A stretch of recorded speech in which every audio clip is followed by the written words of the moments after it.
Hi, everybody. Welcome to Under the Brand. I'm your host, Valerie Jennings. I'm really excited about this episode. We're talking about influencer marketing and no fluff. A lot of people wonder, should I work with an influencer? Does that actually drive sales? How do I find the right influencer? Well, today we're going to answer all your questions. We have our wonderful influencer manager from the agency, Maren Kollhus, and we are also joined by an influencer, lifestyle luxury, Molly Kuplen, who has worked with us on many wonderful collaborations. So we're going to cut to the chase, let them introduce themselves, and hopefully answer all your questions. Is it worth working with an influencer? And how do you choose one? And then we'll also get Molly's perspective on how does she decide to work with a brand and who is worthy of partnering with her? So let's get started. Maren, if you could kick us off and tell us just a little bit about yourself, what you do at the agency. Absolutely. So my name is Maren Kollhus. I am an influencer marketing specialist at the agency. I've had the privilege of running our influencer marketing programs for the past few years now, and working on different clients across, industries. And so it's been really exciting. And I'm excited for this chat as well. Awesome. Thanks, Maren. Molly? Molly Kuplen, and I'm a lifestyle influencer and professional photographer. I dabble into a little bit of travel photography, travel influencing, luxury lifestyle, a little bit of everything, home decor. I've been doing influencing for about 10 years almost. And then I really stepped it up about 5 years ago, trying to take my brand to the next level. And I've worked with Val and Maren several times, and I love working with you guys. So I was thrilled to be asked to be on this show. Awesome. Thanks, Molly. Well, this influencer space keeps growing. Like it's wild. And a lot of brands aren't even able to cut through the digital landscape and even sell without an influencer relationship. But you are already an influencer. Like you got in this 10 years ago. So you are totally ahead of the game. What made you decide to do this? So I was actually a teacher, and I taught for 8 years, and I got started into photography by accident. And I was naturally that was kind of when Instagram was first getting popular and Facebook was already popular. So I was posting a ton of photos of my apartment and just things that I was doing. And I remember at the time people being like, you don't have to upload everything you do. But I was like, well, it's fun. And I never dreamed that it would turn into this, but I got posted a few times by national brands like Target and Carnival Cruise Line.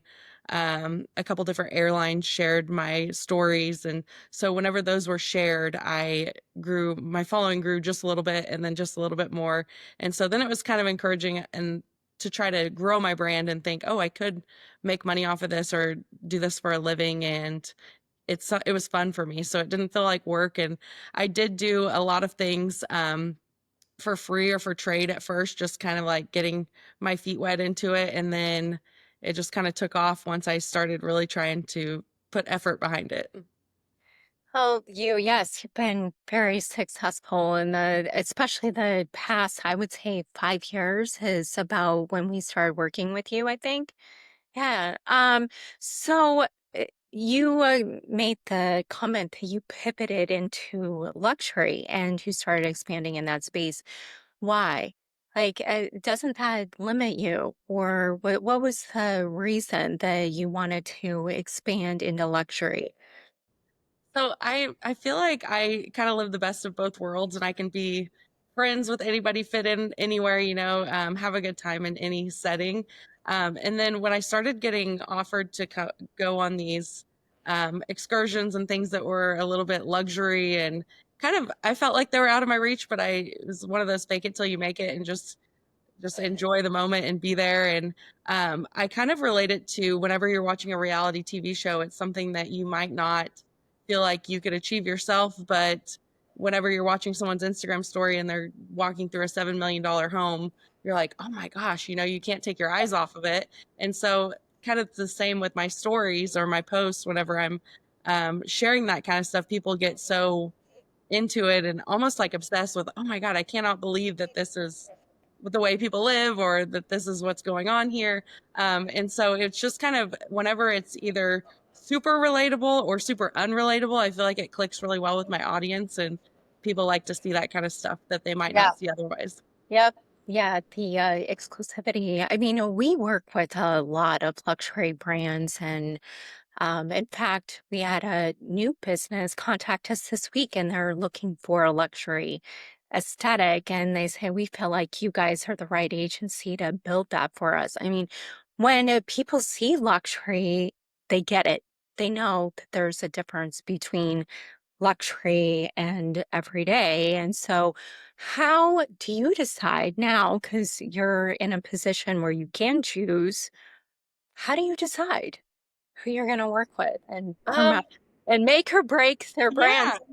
and that's a very good point and a very good question, but a lot of times I'll look at what they're already doing and um I like to work with people who aren't working with everyone. I know that there's several places that have reached out and they have 50 other influencers and you're just kind of one of their Yep. numbers, and they don't really know you as a person, but getting a contract with somebody that where you're one of three people or maybe the only person or it's a small group and like you said exclusive, it just is more meaningful as for me, and I feel like I'm going to do more and deliver more because I'm being valued, I guess, instead of just like we want 50 influencers to push us all out there. And um so I do look at who all they're working with and if those people have a good reputation.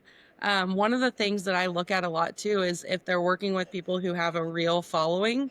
Yeah. Some brands still don't know how to pick out that if somebody has 1 million followers and gets 300 views, that they're not maybe the real, Authentic. yeah, authentic, I guess is a good, yeah. Yeah. So anyway, I just feel like if people are seeing that, then they're maybe not realizing the value that you have and how you can connect with your audience and the authenticity of who I am and how I post. And I just I think that that's really important to see who they're working with and how they handle.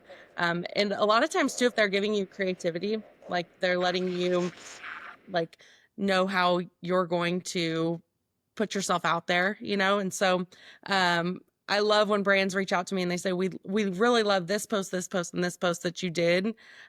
Could you create something like that for us? And so then it gives me that little bit of confidence, like, oh, they think I can help them out and work with them. And I just think that gives you a little bit of leeway when you're working with a brand that they already like your stuff. So it sounds complicated. It's It not a is. it's not a what like, oh, well, you guys you hit all the boxes, but it's more about the relationship, the Yes, the relationship it's is personal. everything. Yeah, and Yeah. it's kind of a case by case. And I know that there's several people that move on in the industry and go work with another brand. And I know that remembered working with them and liking them at the other brand. So I'm like, oh, I trust what they're doing and they trust what I'm doing. Or like with you guys, you work with several different brands. And so I know that I'm like, oh, I want to work with them again. So let's do it. Yeah. Well, talk about the business side of being an influencer. How do you charge? And, what types of, because that's always the number one question clients want to know, like, what is it going to cost us? What are we going to get out of it? And Maren is going to jump in here next, kind of talk about the agency side of it. But how, like, people want to know, like, how do you negotiate with an influencer like yourself? And the second part of this is if somebody invests with you and they say, what am I going to get out of this? Is it, just brand awareness? Am I actually going to get sales? Some influencers establish themselves as selling product, others are more lifestyle branding. Some are in between. I know with you, we've definitely seen some sales come from those partnerships, but you're very relationship driven, and I think in this transactional world that we live in, all businesses forget that a big part of your brand is credibility. Oh, and yeah. authenticity. And then the rest of it, yes, is sales. And as an agency, our goal, our fundamental philosophy is we're going to grow our clients' businesses, which is why we keep clients for so long. Mhm. But as an influencer, that can get tricky. So, how do you Yeah. navigate pricing, negotiation, value, and what they're going to get out of it? That's something that changes constantly. And I feel like as you grow, you have to keep updating it. And I have had another influencer friend that's told me before, if people are immediately saying yes when you send them a rate, you need to maybe raise it a little bit just so where there's a negotiation, because maybe you're too low where they're immediately like, yeah, let's do it, and so I don't want to undervalue myself, but also if it's a brand that you are using every day and working with and using their products or buying their products anyway, I feel like there's a lot more room for negotiation because I would be spending my money on that in general. So, for instance, if you're traveling somewhere and wanting to stay in a hotel room, it might be better to do a trade with them because you are getting ready to go there and pay anyway. So if you can figure out a way to make that work. The other thing I think, with brands and keeping things credible, and you just don't want to sell yourself short, I guess is what I'm trying to say. And um, the second part of the question, can you repeat I was trying to remember. I had a good talking point and then I went back to I threw a prices. lot at you No, all at you're once. fine. You're fine. The value, like we got Oh yeah. a Return of call investment. today from a company that said they want just to influencers. And I said, well, typically you get one collaboration, which might be a reel and a story. And they said, okay, how do we maximize that? What's Oh the yeah. long-term value? And Maren will touch on this more, but quality content is key. And if we have influencers, like maybe part of the package is Mhm. a partnership, a collaboration that goes up. But then we also have the licensing to use the photos and videos even after that. Mhm. That's one way we can maximize the value, but maybe there's other ways. How do you respond to that? Like it's one and done, or, you know, is it long term, or what else Yeah. can a brand do to really expand on the assets? Mhm. And then is this going to sell? Like Yep. lately, we've had a lot more companies asking only for influencers to sell their So yeah. products and to know paid media, which is Oh interesting. Yeah. yeah, that's a very interesting point, and I do feel like whenever whenever we're putting something out there, um, and I relate this back to photography a lot because a lot of people don't need a photographer right now, or they might not need a home and Telluride right now. So anyway, if I'm there promoting it or I'm sharing that I'm taking photos of headshots for a company, it might not be relatable for my audience right then where they want to sign up and get headshots today or buy a home and Telluride tomorrow. My thing is if you're putting it in their head and then they know where to go when they're ready to do that, when they're in that season of life for either headshots, newborn photos, a home and Telluride, or a dress that would look cute at a summer wedding, anything that you're selling, I feel like it's giving kind of some longevity where I have so many people all the time that will message and say, "You went to this place 2 years ago and it was in Colorado and I can't remember where you were, but I loved where my family and I are looking for a place to go on vacation, or we're looking for, and so they remember it and then they come back to it and it's kind of like in the back of their mind, kind of on that back burner. And they're ready to commit then. So that's one thing I try to tell brands that I'm working with is, while right now not everybody's ready to buy a set of dishes, whatever, but they might see them and like them and they're in the back of their mind, and then in a year from now when they're redoing their kitchen, oh, I really liked that set that she showed on her page. Where also there might be some people that you reach today that are ready to commit to something like that. But it's just always, I think if you can put it in the back of their mind and be showing it to them and being relevant. And I've had somebody tell me before too, whenever you're posting a lot of stories, and I try to kind of do, as an influencer, I try to do like my day to day. That way it's a good mix of, I'm taking photos. Oh, I just got this sent to me. Then I'm going to a dinner. So that way that whenever I am posting too, it doesn't seem like I'm like, hey, I got this. Do you guys want to buy this? Making it seem authentic and natural with your life. And then it doesn't seem so weird when you do try to plug in those little things that you're wanting people to pick up on and sell. Um, and that's what gets tough with the pricing as well, because you want to, and I think it goes longer, and this would be something to relay back to brands. If you're letting the influencer be authentic in how they their approach and how they put things out there, I think it will stretch longer with rather than I did just do a partnership last month with a grocery store. They were very easy to work with, but it wasn't my actual aesthetic, or I don't my vibe, my typical vibe, and all the rules and all the things. And it was a lot of back and forth, and I feel like it didn't go over as great as it could because I knew that that wasn't what I'm usually putting out. So that's something to think about too as an influencer. Do I want to risk my credibility, my brand style, my vibe to do somebody else's style and chance it? So it's back and forth all the time. Yeah, that's that control that brands are.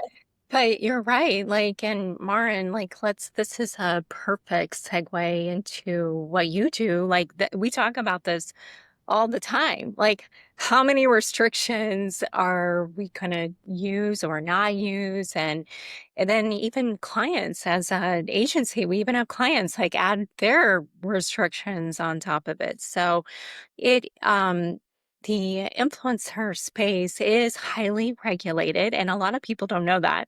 You actually have to follow federal guidelines as an influencer and as a brand. And I'm not even sure a lot of influencers realize that, it is very regulated. But Maren, back to what Molly was saying, like, how do you navigate that when you're talking to an influencer? Do you let them run wild, or do you give them some parameters and guidelines? It's definitely important to give some guidelines, kind of some guardrails just to make sure that we're all on the same page, right? And it's all, fits the brand, not only like Molly said, the brand, but also the influencer. And I think that's, you know, the sweet spot of influencer marketing, and finding those right people is very important, of course. And then like Molly said too, about brand awareness and selling, and you know um it's interesting because a lot of people, they're not going to go on Instagram stories and buy a $10 million house, or buy a car right off of right off of a reel or an Instagram story. And Although so we have had that happen. we have had that happen, but We it did. doesn't So you happen, you know, all too often. And so we find with influencer marketing that, it's the real driver of brand awareness, and also that consideration, like Molly said, they might not be in the position to actually purchase today, but down the line, they'll remember, and that's what I love too about working with clients all over the country, and being able to, kind of customize these campaigns to the different places that we represent, for different clients, right? So what do the people in those places care about? Where will they see themselves in this product or whatever we're trying to showcase? And so, yeah, that's part of the job that I really love personally. Clients need a lot of prep on influencer types. I had a brand approach me, and they were like, well, this YouTube influencer only has 40,000 followers, but he's not an influencer. I go, oh, yes, he is. That is definitely an influence. But some people still think that influencers have millions of followers. But talk about the different classifications and engagement rates, because I really feel like niche influencers are the sweet spot, which is your specialty. Yes. Because everyone's like, how did she find these people? Like, how did this happen? Like, they're so perfect. But what talk about that, the Yeah. category, the vetting, and the education that goes in with the clients. Yeah, so that's always a point that um surprises clients. They think of these like big celebrities, or they come with these influencers, with 1 million followers, and they think that we need that huge follower number in order to drive any type of anything like brand awareness or sales, or but that is not the case, is what we're finding. And it over the past few years, it definitely has focused more on niche audiences and micro influencers, and with the smaller followings. And what clients So also what is that? What's the grouping of following? So just because I think yeah. people would actually be surprised what the Yeah. definitions are. Yeah. So, micro influencers are 15,000 followers or less. And we find that the less followers an influencer has, the more engagement they have. And so that's a very interesting, it's kind of like it goes the opposite way. It's like, more followers, less engagement, and the other way around. And so that's really, the sweet spot that we've found with these niche audiences.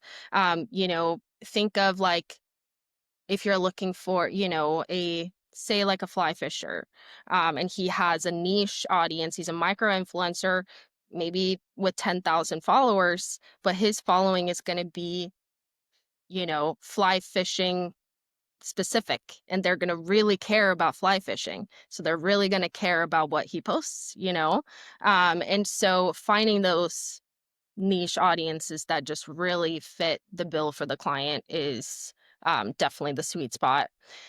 um yeah, I'm trying to think what What's else. the next grouping of influencers? So it's micro, and then is Let me it pull that up. rising?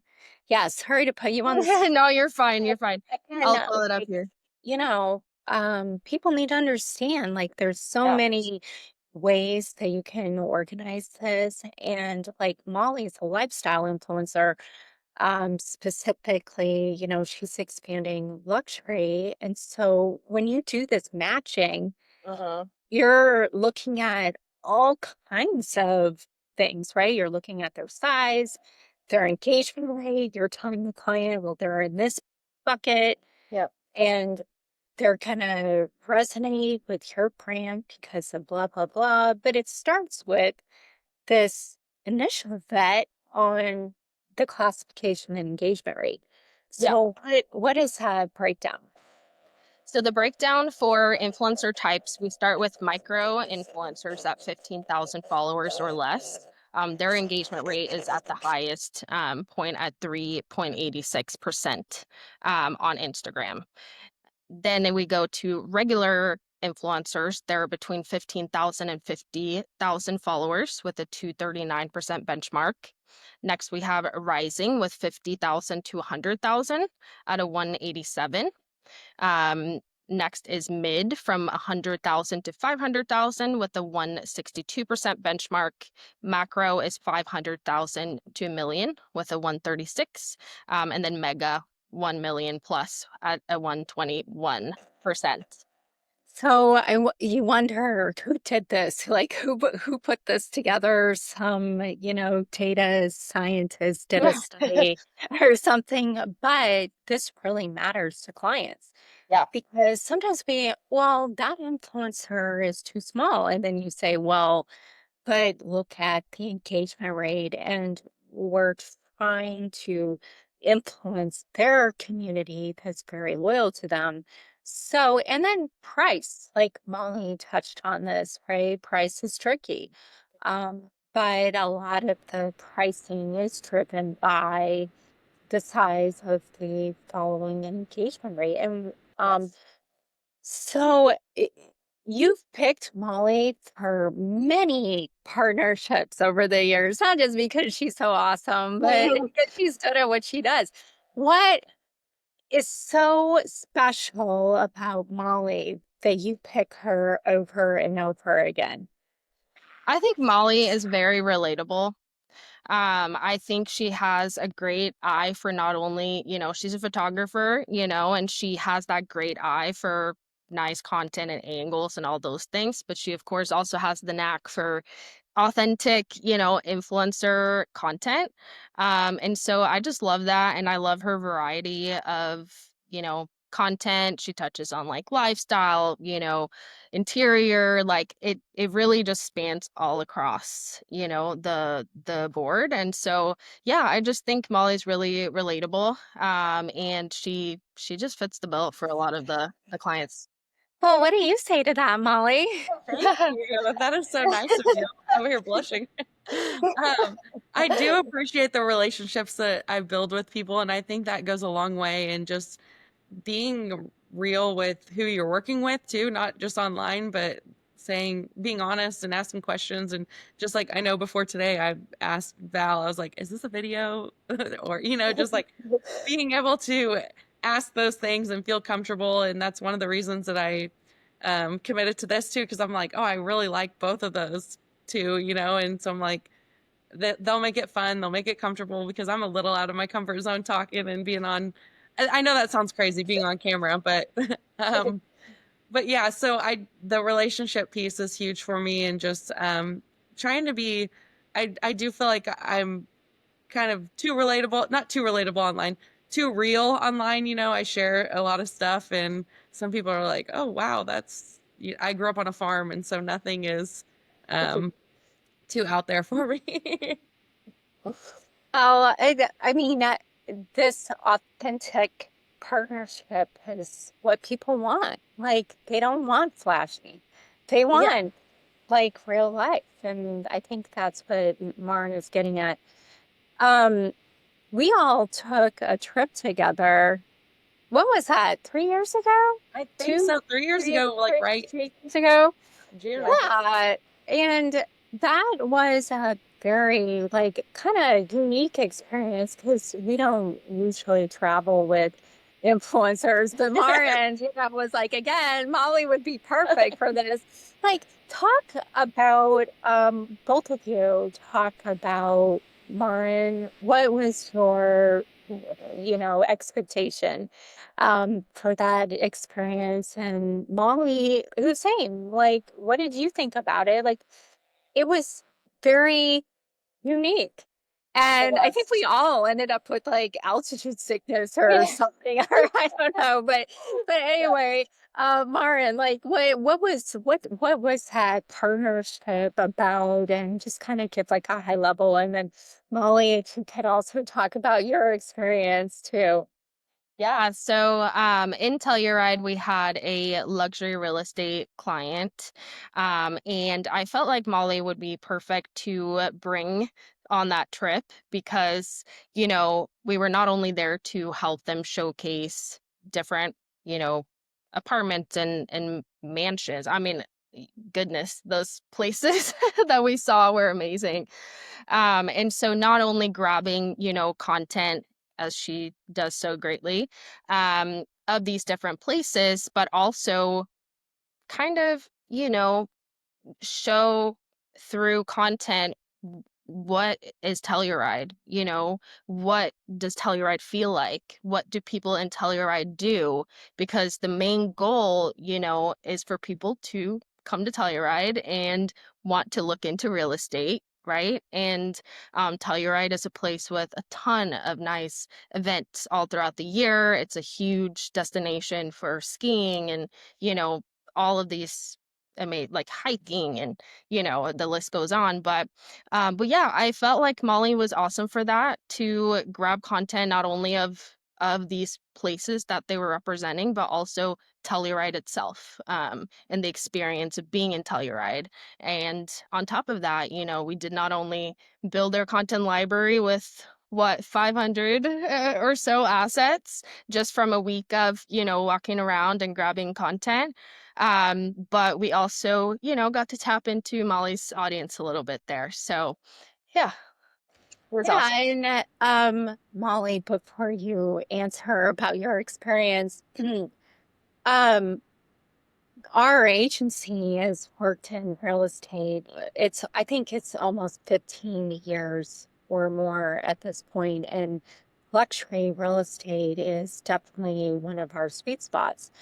Um, Fortunately, we had this opportunity to all travel to Telluride together.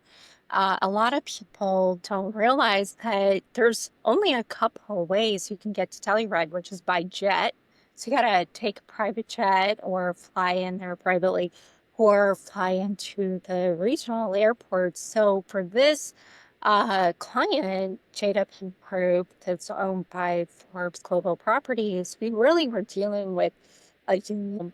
I think the condo that we stayed in was like a 10, $20 million price range or somewhere in that range. You are selling an experience. Somebody that loves the outdoors, that loves exclusivity, that loves to ski, that wants to walk out their mountain escape and be on the slopes. And so it's very hard to reach these people, right? So Molly, like, what what did you think about this experience that we did there?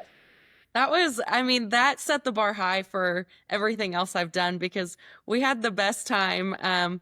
We had such a fun group just in general. And I think that matters too. And just, again, going back to that real piece, making it a real experience and how Maren said about making people feel like they're there and what the experience is and what getting that Telluride feeling. And a lot of times people don't realize when you are trying to sell something or a service or a $10 million house, you want to add in all the other aspects with it. Just, I know that one of the things that we had posted about were they were espresso martinis essentially, but it was something that was specific to Telluride, the name of it. And so we posted about that. And then going to dinner, I feel like you guys didn't skip anything in that. And it was all just like a first class experience getting to do all the things. And we bunched a bunch of things together in 2 or 3 days. And that was so fun, just going from one thing to the next and posting, and showing the whole experience. And I think another thing with brands too is if they really invest in the quality of how they're entertaining the influencer or the brand, the agency that they're working with, they're going to get a lot more out of it in return. And I take this back to if a brand sends me a hat that's a really nice quality and maybe it was a $60 hat as opposed to a $2 one that they bought 50 of. If I wear that hat on multiple vacations, whatever, they're getting that free exposure, where I really like the hat. I'm not wearing it to promote them. I'm not, so I think that was the same kind of case with Telluride. We flew in, we got picked up in a nice car. They took us to nice dinners. We were on the ski lifts. I mean, it was one of those things and I remember my audience being like, oh my gosh, I can't believe you're doing all this. And they were so interested in what we were going to do next. And the, condo that we stayed in and just with all the bells and whistles and everything that they provided. So it was a great experience. And it was one of those things that they didn't skip anything on. And we got the full first class experience. And that, I think that showed, you can tell Yeah, in that. Ben, Ben Jackson doesn't skimp on anything. Oh, And yeah. Ben, oh, he doesn't skimp on anything. He's all the way in, and it was a wonderful experience with him and Jill.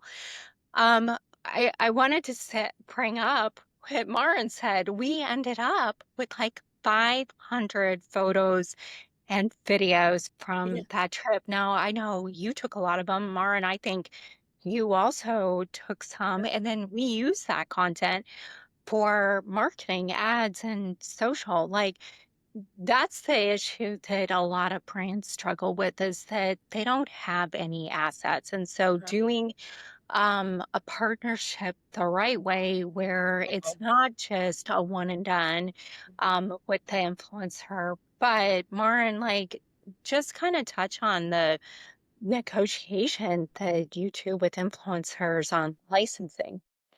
Yeah, so, we've definitely seen the landscape shift in the past, I want to say, year. A lot of brands now focus on longer term partnerships. And so not just doing those one-offs and, one and done and move on, but keep tapping into that audience and building that relationship like Molly's talking about. I think that's so important on both ends, right? Um, and then when it comes to negotiations, it really depends on what we're looking at. And so, is this a one-off collaboration or is this a longer term deal, right?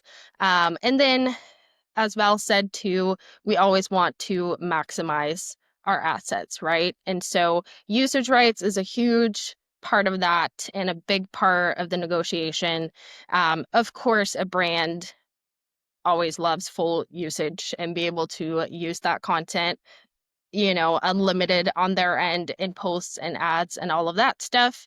But of course, as we see too, influencers have different pricing when it comes to usage rights, just like everything else. And so I've definitely seen more of that kind of cracking down on or more, I guess, limited usage in the past couple of years. And so kind of, navigating that too, what the value is for the brand and how much can we actually maximize those assets. Of course, we do all kinds of different collaborations, but say we do a collaboration around an event, that's going to be more limited as to how much the brand can actually maximize those assets, right? So once the event is over, we could, post about it a little bit after that, but probably not months after, right? And so kind of finding that balance, and also just aligning, with the influencer and making sure that it fits for everybody. Yeah, those are great points. Molly, what's your position on what Maren is saying with licensing and So I whatnot? do have a lot of people ask, what are your usage rights? And I feel like some influencers will probably disagree with me, because a lot of people are, like what you said, they don't want you to use them past a certain time. And I do understand that. I listened to a podcast before and they explained it as if I was representing a meat company and then it was my face all over the meat company. And then I became vegan 6 months later. I wouldn't want my face still on the so anyway, I can see the side of it, but for me, I feel like as I'm wanting to continue to grow, and from the photography standpoint, since that's my background before influencing, I think that the more that the brand pushes you out there and if they're giving you credit and they're posting your face, you become more relevant and you're recognizable. And for me, I would prefer them to keep posting it because it's just helping me grow and maybe somebody else sees it and they're wanting to reach out to me. And then also that goes back to that relationship piece with the brand. They know that you're easy to work with. I just worked with a place 2 days ago that they were kind of shocked whenever I said you can use it however you'd like. I don't have a limit on anything. And they were like, oh, wow. Okay. Thank you. And I do understand it, but I think that's where you can maybe go up in your price a little bit instead of having, I feel like I don't have the time to go back and see like, oh, this place said for 3 months and I need to renegotiate, just, I, I don't worry about that kind of stuff. And I know there might be a time that I do, but for right now it's helping me grow and it's I'm getting those continued partnerships and I think that's really valuable. And touching back on the continued partnerships again, I think that that's really important too, because I feel like sometimes when I just put something out there one time, some people that might not have followed me along might think, oh, she's just being paid to put this out there. She doesn't use it. She doesn't really like this, doesn't do this. But then when they see it come in on your feed every month or every couple weeks, or that you're using it regularly, then they kind of buy into it and believe it and know that you are the real deal representing it. So If I could chime in, I think that's a great point. And gosh, I just blanked. Hold on. I did that earlier. Maren, it's a great point. So It was a great we'll point. leave it at that. And if you think of it, come back to it. But Okay. So um, I'm gonna sum up three things that I think brands forget about that all of us have touched on, which is kind of recapping. One, building a long-term relationship with the right influencers is the best investment right now in our digital ecosystem, for a lot of reasons. The authenticity, the ability to convert that to loyalty and sales. It is a long process. It's not a one and done deal. Two, people forget, again, I brought this up, this space is regulated and influencers have to use ad sponsored in their post copy to signal that they were paid to represent this brand. So we always do a contract and a negotiation. And, we had a situation where somebody skipped that step, not wasn't related to us, but separate from us. And it's risky. Molly, you're very kind and forgiving, but this is business and not everybody is. So that spot, that part of working with an agency that really understands the system and the negotiation and has a good relationship with influencers, or Lauren's gift of to hand selecting each influencer.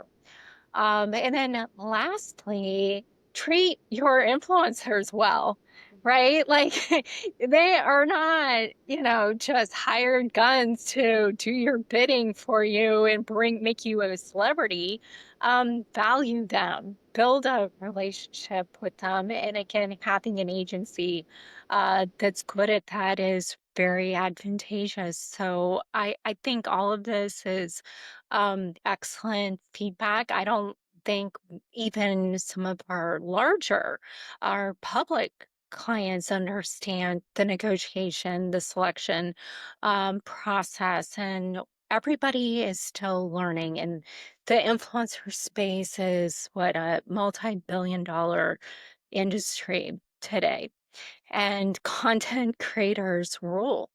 And they decide if you're gonna make it or break it on social media, which can impact your brand and sales. So, thank you, both of you, for your excellent insights. I don't know if either wanted summary to this, Molly. Anything else you want to say?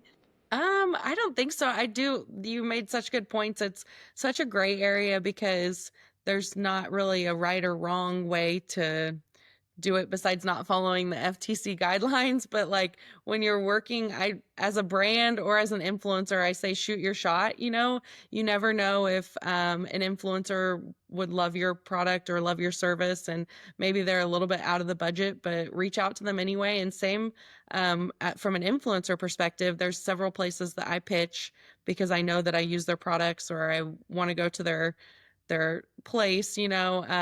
So I just put yourself out there, and you never know. I've had several places that either didn't respond back or said no, you have to have 100,000 followers, or we're already working with people, and you can't let that bother you. And sometimes those people come back around and they're like, hey, actually we do need somebody, and they might not have known about you if you hadn't put yourself out there. Anyway, thank you both. This was awesome. And I really appreciate Maren. You do such excellent work, You Molly. do, yes. You're thank you. amazing. And Both of you are. thank you. And hopefully everybody gets a lot out of this, because there is a lot to know and a lot of details in this process. But anyway, I'm looking forward to a lot more collaborations with you, Molly. And Thank you, so, guys. well, thank you both. And Yeah, that's where thank we're you. at. Thank you. Thank you, everybody, for listening to Under the Brand. I'm Valerie Jennings. Stay tuned for future episodes.